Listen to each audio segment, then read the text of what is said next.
1994, and IIT Roorkee, which was included as IIT in 2001, all the other 5 IITs are at least 45 years old. So you can just calculate in last 45 years how many seats we have lost, how many less IIT engineers we had because of various reasons. And just imagine the magnitude of loss suffered by the SC/ST community in all these years, and also to critically analyze the impact of such losses for the communities. So when I started this study, this was the data before me, that every year we lose almost like 62% of the seats. So this expulsion of 12 students was nothing new. It is a trend. It is a historical trend which happens year after year after year. So it was very important for us to find out, because for IITs it is very easy for them to say that these students were not up to the mark, these students were weak students. But are they weak students? Or if they are, what is the definition of weak students, right? So if you have an exam and the students are not able to qualify that exam, immediately after being selected in one of the most toughest exam, you say that they are weak students, but maybe there are other reasons also. So we started this study. So almost 1 month I spent in IIT Delhi talking and interacting with the students, and whatever I have, some major findings I will share with you. It was very clear, from the onset it was very clear that these are not the cases of individual discriminations. This is not discrimination against 1 student or 12 students. It is structural, but there are instances of individual discriminations also. Our students were victims of both individual as well as institutionalized structural discrimination, and the most important finding was that all these 12 expelled students were from non-English background, from regional languages background, from rural or semi-urban areas, and most of them were first-generation literate. So just imagine a student whose family has no history of education, has struggled so much, cleared one of the toughest exams in the country, and then being told within their arrival that they are weak students, they are not fit to be engineers. So that was the thing which we first found out. And then, as I mentioned earlier, the first thing which our students, when they come to these campuses, the first thing they come across is the question of merit, that they are not meritorious because they have come through reservation. So what I saw in IIT Delhi was that this whole notion of merit is constructed via coaching centers. So in India, there are many coaching institutes which are taken by the rich upper caste students, which train them to qualify for IITs, and whereas our students, they are not so, because of the poor economic background, they are not able to take these coaching classes and are not able to match these students. A study conducted by ASSOCHAM reveals that private coaching centers that train students to crack the entrance exams for the admissions in IITs and other prestigious engineering colleges mint rupees 100 billion, $230 billion a year.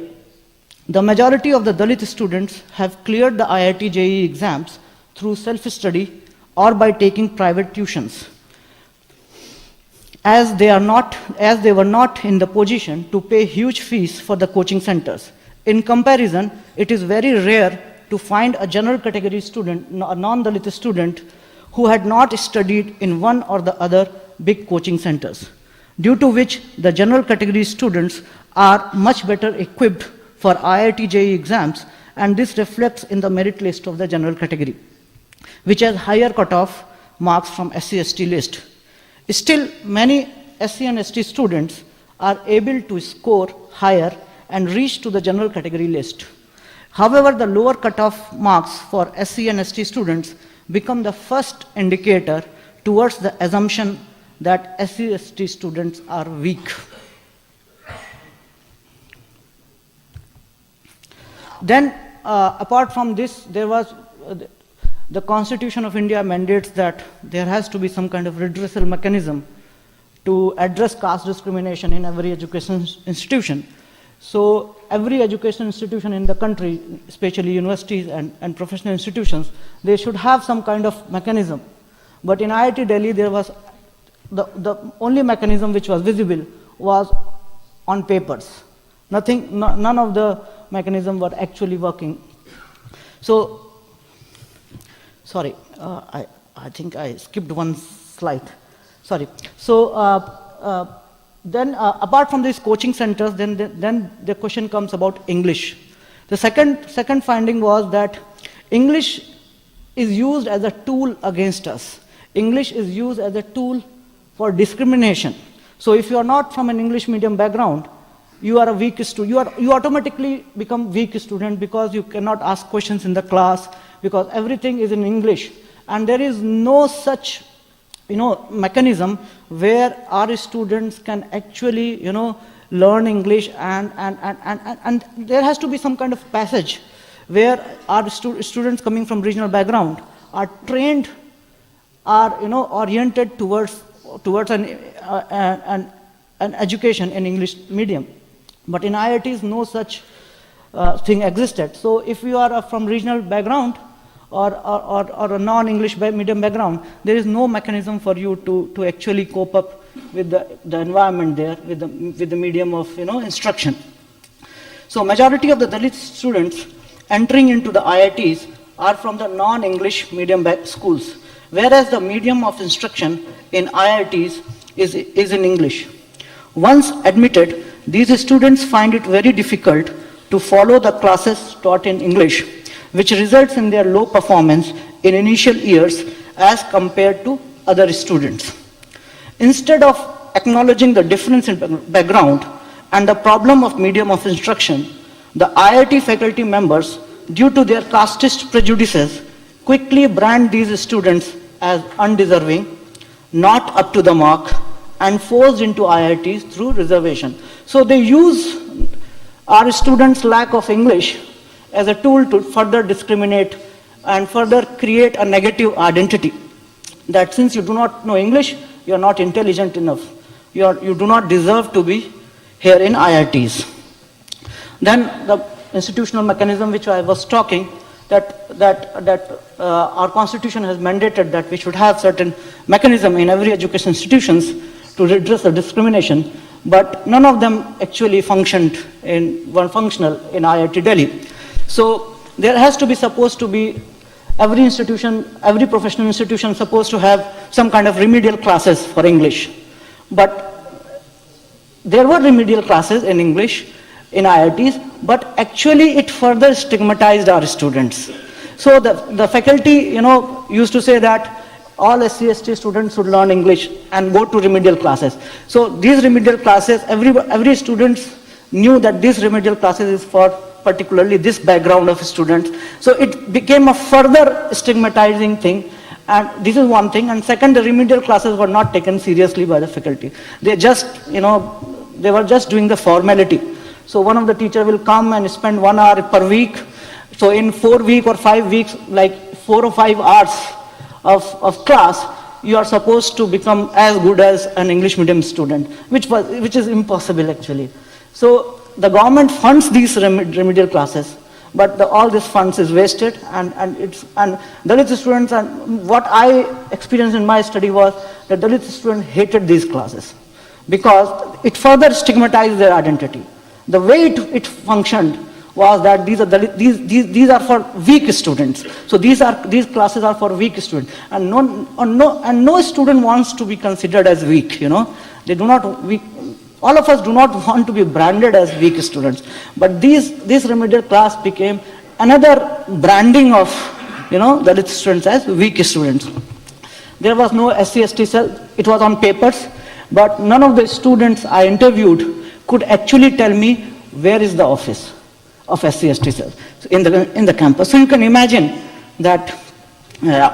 So then there are no SC and ST faculties. Yeah. Thank you. So there's no SC and ST faculty, there was none. There was only one who was already retired by then. And there were many instances of caste discrimination. But this is not the only picture of this discrimination. There is something which is a very sad dimension, more sad than the simple termination. All such discriminatory practices do not just result in terminations and humiliation of Dalit students. There is another very sad dimension too, and that is disproportionately large number of suicides by Dalit students in higher education, especially in technical and professional institutions. It was something some of us were aware of but never knew how to approach it, given the whole upper caste dominant narrative around reservation and merit. So we thought that, however, because suicide is something which is very difficult to study and work on, but four of us, me, my friends Gurinder, Ratnesh and Manju, we formed a team and we did a study, 2-year-long study on suicides in 2010 and 11. And we tried to document all those suicide cases, and we choose last 4 years, like 2007 to 11. These were the 4-year periods where we thought that we should study, because we were aware that number of our Dalit students have been committing suicide, but there was no data, there was no research, there was not, no discussion. So we thought we should bring out something. So we went ahead and we went across the country and documented 22 cases of Dalit students committing suicide. We gathered the testimonies of their parents, friends, documenting the struggle of these students and possible causes of their suicide. So these are the 22 cases.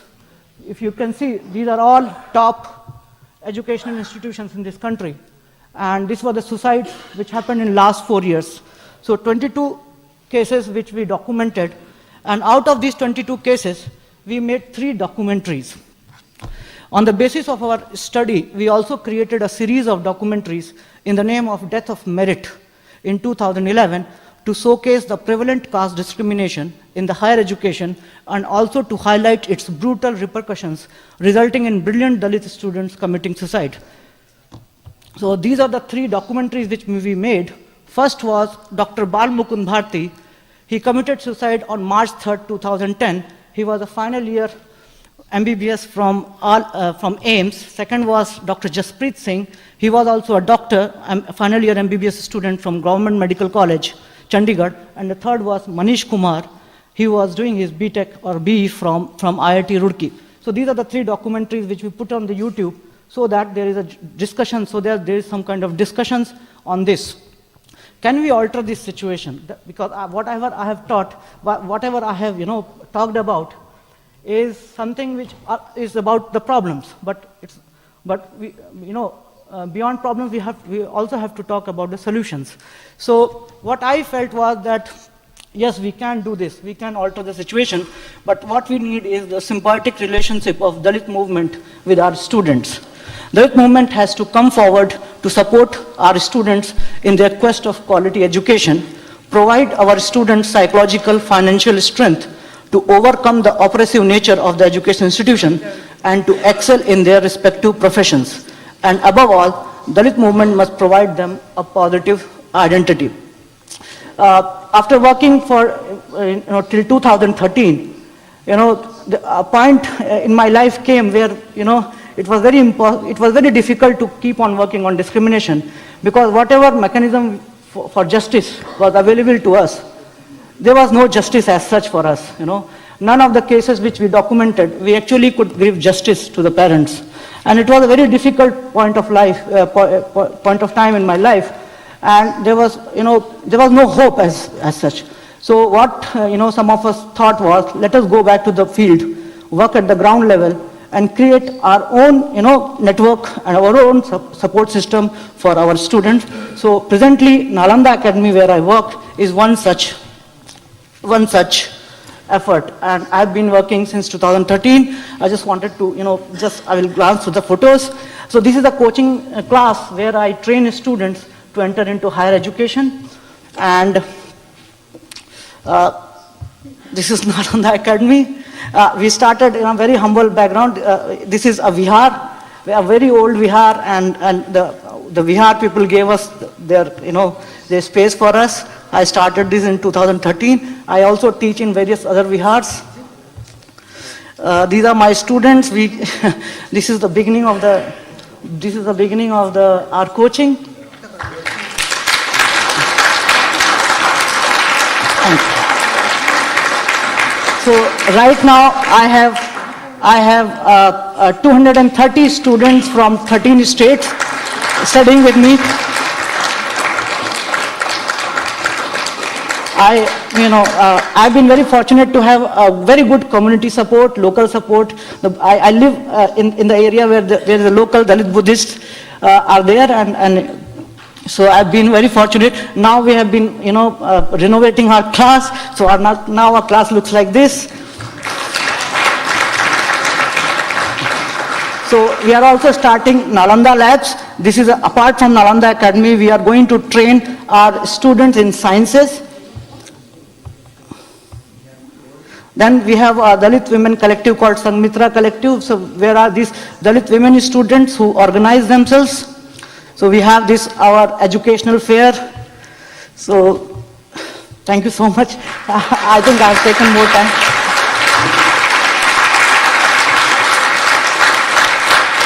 Kabalida.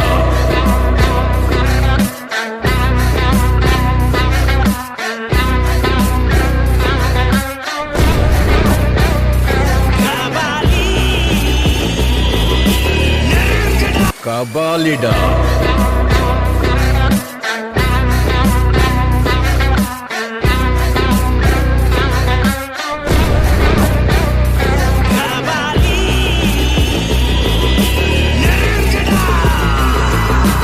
Kabalida.